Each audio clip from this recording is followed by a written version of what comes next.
Okay, welcome back to Naruto Shippuden Anime Review, Part 2. This one discussing the rest of the Kazekage Rescue Arc. Yes, the last 14 episodes, which is 19 to 32. Yep. Yeah, this is the one where some craziness happens. Now, if you're curious though, is there any new characters? Well, there is roughly one new one who makes his debut in these episodes. Yeah, one, because one who actually appeared in the Sasuke arc, he actually returns as one. So, yeah, and we also see Sasuke's real form. Yep, we see that Naruto really wants to go after Deidara, so he basically chases after him with Kakashi, while Sakura and Chio take on Sasori. They take him up first in his scorpion form, so is Hidori, though that particular pub is destroyed. And then we have the real Sasori. Well, here's the thing about this version of Sasori. He's voiced by Johnny Bosch. At the time, this was my first anime I actually heard Johnny Bosch's voice in. Yes, I didn't know at this point. I didn't notice this until I watched Bleach. That, oh, no wonder why his voice sounds so familiar. Because it's Johnny Bosch. So Sasori is the first character I have ever heard voiced by Johnny Bosch. And yet he's not my number one favorite of his. No, my number one favorite is Ichigo Kurosaki from Bleach.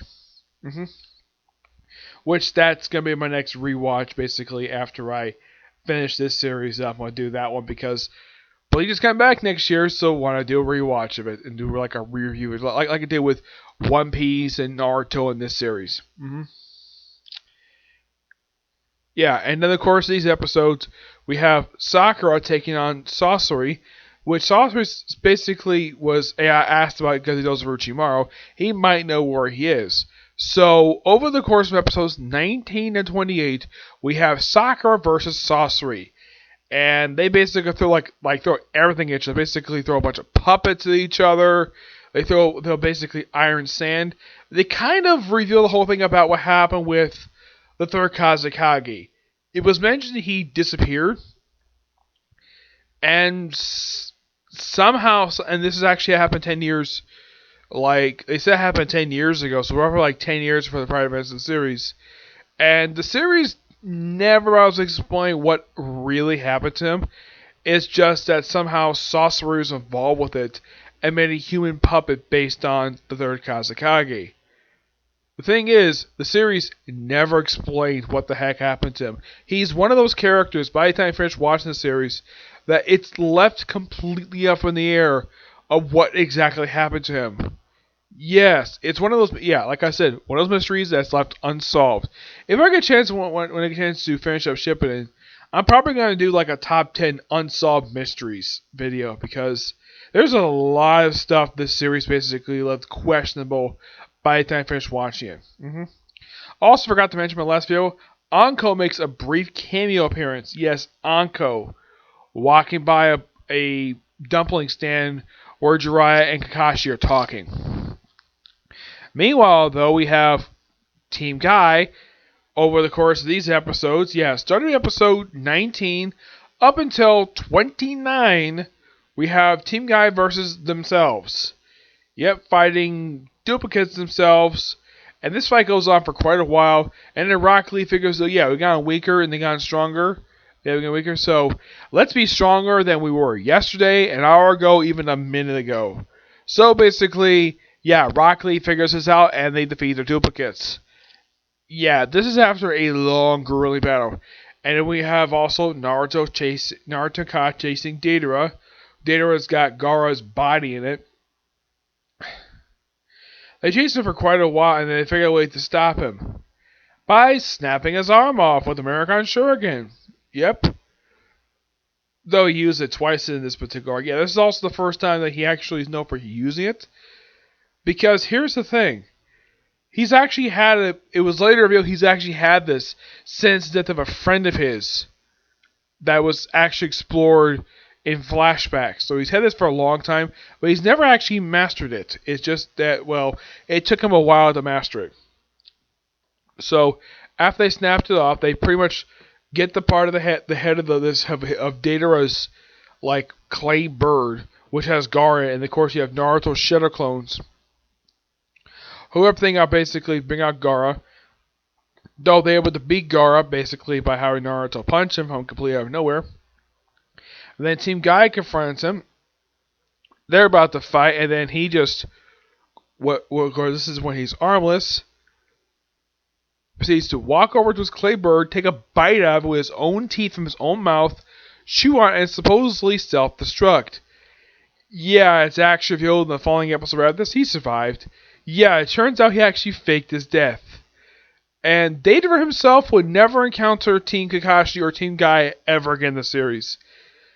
Because mostly put when it comes to Deidara, he never really encounters him ever again in the series. He does show up after this a lot. Doesn't do a lot of anything until when he battles Sasuke later on in the series after Sasuke deals with Orochimaru. Yeah, that's next time he does anything significant, because a lot of time he shows up and just does nothing. That's the thing with Deidara. So, yeah, after Sasori is defeated by Sakura, he's like, okay, here I'm going to do something completely pointless. I'm going to give you a reward for beating me. He says, go to Teshken Bridge in 10 days. My spy will be waiting me there. Since I will be there, you will go for me. And then he dies. Though he does, as after they reveal a little bit of his backstory, where his parents, basically, they show his parents, and apparently, get this, Sasori, this is nothing unusual. I've actually known somebody who's actually like this, where their son is a spitting image of him. Yeah, this is nothing unusual for anime, where the sons are basically almost spitting images of their fathers. I mean, look at Gaara. When they show his father later on in this series, he's a spitting image of his late father. Naruto, when they show who his father is, well, they do show his face finally. Though, from what I've heard, this was not originally the plan to make him relate to this character. This was actually explored a little later on in the series. Yep. And so Chio, basically, who had basically sealed up Sakura's wound, who had Sasori stabbed her, and she used sort of a life transfusion, but basically her life was spared due to Sakura not being dead. So she just later on revives Gaara, though she doesn't have enough chakra to do it because she basically spent a lot of it battling her grandson. So Naruto basically walks over and says, You use some of my chakra, take as much as you need. And she's like, okay, put your hands top of mine. And they heal Gaara. And of course we have this wonderful thing, basically we see Naruto with all of his friends, and he just runs behind him looking for Gaara. And then of course you see Naruto's a cave because he touches Gaara's shoulder, and then Gaara basically is fully revived. And then we see Team Kakashi, Team Kai, surrounded by a bunch of sand ninja. Though, of course, they're allies. Though apparently they don't know the fact that Naruto and his team killed one of their Jonin. Though I think they'll let that slide due to the fact he was under Genjutsu, and the fact he was a spy for the Akatsuki. So, everybody's so happy he's alive. Missouri, who was actually Gaara's student in the previous show, yeah, there's no mention of the fact that he almost completely forgot about her. Though at least that in the original stuff, in the tuning exams, when they do tuning exams in season 19, they do mention she was Gaara's student. Yes, when in the world she graduated from the academy? It presumably happened during a time skip. Oh yeah, and also she apparently is in love with Gaara. Yeah. Though I'm like, okay, so we have another Sakura on our hands. Though I can't blame the anime for that. Nope.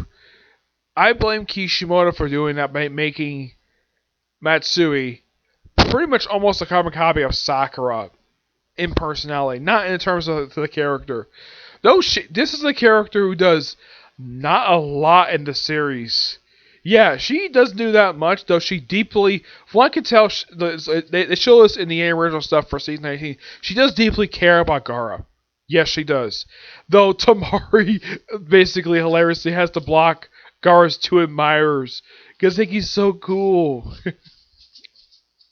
Though they revealed, though, that, of course, this is for reveal from Kankuro, that Chio was part of a project that the jutsu that she was using but it was canceled due to the high risk involved.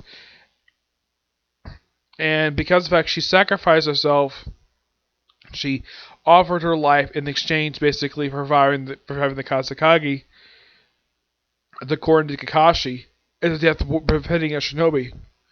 And then Naruto basically has a similar sentiment to that, just like the third Hokage. And Kakashi's like, that's right. So they all go back to the Sand Village the very next episode. And of course, everybody's like so happy to see Gaara, even his former sensei. So before he goes in the village, it's like, wait, before we go, let's pay respects to Lady Chio. And the village itself had no problem with this, despite the fact that they're happy to see Gaara. They're agreeably sad that Chio died. Though they gave her basically a shinobi's funeral, basically having her, like let's say her body, basically everybody all basically paying respects, and then we see her basically her gravesite later, and of course, well, then we see Team Kashi and Team Guy in Gaara's office. Fun fact about this, and you're never gonna believe this. This is the first and only time in the entire franchise that I can think of that Naruto's ever stepped foot in Gaara's office. Which makes this the only time also that Naruto's ever stepped foot in an office that's not the Hokage's. Yeah, he's never stepped foot in the office of the Razakage, the Mazakage, or the Tazakage. Never stepped foot in these offices before. Though Gaara's office itself, even after this, does occasionally show up over the course of the series. But does Naruto ever step foot inside him again? Not really, no.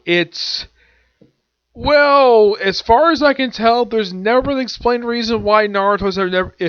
As far as I can tell, also, Naruto has never visited the Sand Village not seen anyways. He may have been to the Sand Village, like, during the time skip. Like, during the 15-year time skip, he may have actually visited the Sand Village at some point. But after this arc, he never goes back to the Sand Village. Nope, never does. I'm thinking of like, really? He never goes back to the Sand Village? Yeah, because I watched the whole series. He's never got back to Sand Village. Well, not on screen anyways. I'm sure off screen he may have gone back to Sand Village, but on screen, nope, never did. And of course they joke about this later in one of those these little omics. Like, yeah, it says that the Sand Village taking a break. Yeah, as far as I can tell, for Gaara and the Sand siblings, they don't return for quite some time in the series. Like, oh gosh, it is such a long time before they finally make a return. I would say that the next time they actually do appear, I mean, yeah, it's true they're not in the very next arc. They're not there for quite some time. Yeah, they don't finally return. As far as I can tell, not until the original stuff after the Pain arc. Yeah, that's the next time they appear, is in a standalone episode just after the Pain arc. Because it seems as though they're trying to take a break from the Sand Village for quite some time. Probably because also, in terms of the anime, because they just had stuff with the Sand Village just in the last arc of the original Naruto series. So I figured, okay, so let's take a break for them. But how long a break? Oh my gosh, it's such a long time. It is over, like, from what I can tell, over 100 episodes before they finally return. Yeah, it is that long until Gaara and his siblings finally return to the series.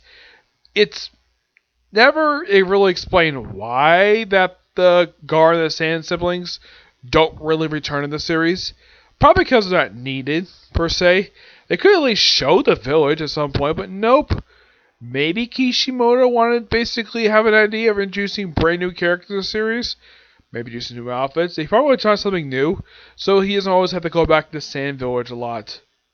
Though I at least appreciate the fact they actually developed the friendship between Naruto and Gaara, which, because they had to go back to the Hidden Leaf, they reported directly, so now they go back right away, and instead of sitting for like 2 or 3 days to rest up. I would have been, if I was Naruto, I would basically took him up on the offer, but nope, I had to follow Kakashi because he's a Jonin. So they all race. They all walk back to the village. Of course, Guy's taking a while, so he decides to give Kakashi a piggyback ride.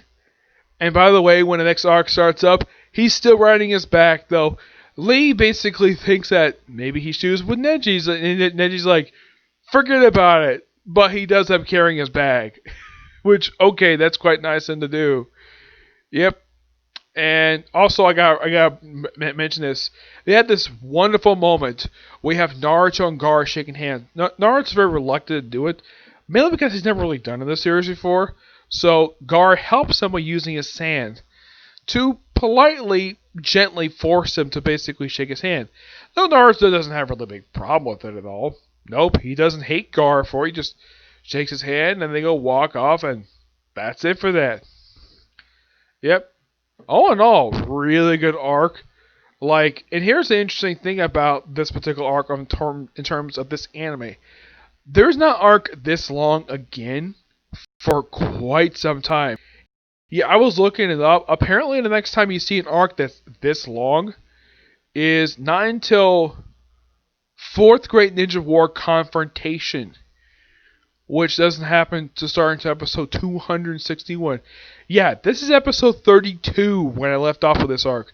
So, it doesn't happen for a little over 200 episodes before we finally have an arc that's longer than that's basically 30 episodes or more. Which, I can at least appreciate the fact the anime basically doesn't stretch the arcs this long in. In case this arc, it is perfectly fine for what it is. Oh, if you're curious, how many chapters of the manga covered? From 239 to 281. Quite a lengthy arc. Though the next few arcs of the series are not that long. Nope, they're not that long. Yeah, I mean, you probably get this up dealing with... Yeah, it's mostly you can kind of say that over the course of the next few arcs, you're pretty much just tying up loose ends from the original Naruto series in terms of characters. This arc is basically... You can kind of say it's a fresh start for the series. The fact we introduced new villains. Though next arc was feature return of Orochimaru, Sasuke, and Kabuto. Though in the case of the arc, that loosely sets up stuff over the course of the next several arcs of the series. This arc pretty much is there just to have a mention, basically, of the very next arc of the series. Though, that's one of the least I appreciate the fact that Kishimoto, he does, in fact, plant seeds for the next two arcs of the series. Yeah. Well, all in all, not much else to say about this. It's a good arc. Okay, so that's it for single review. I have roughly 3 videos. I might have time to do all 3 of them. And if not, well, I'll save one of them for tomorrow. My next video I'm going to do is review the newest episode of Usagi-chan Wants to Hang Out. Yep, I'm looking forward to talking about this. Okay, to the next video. Bye.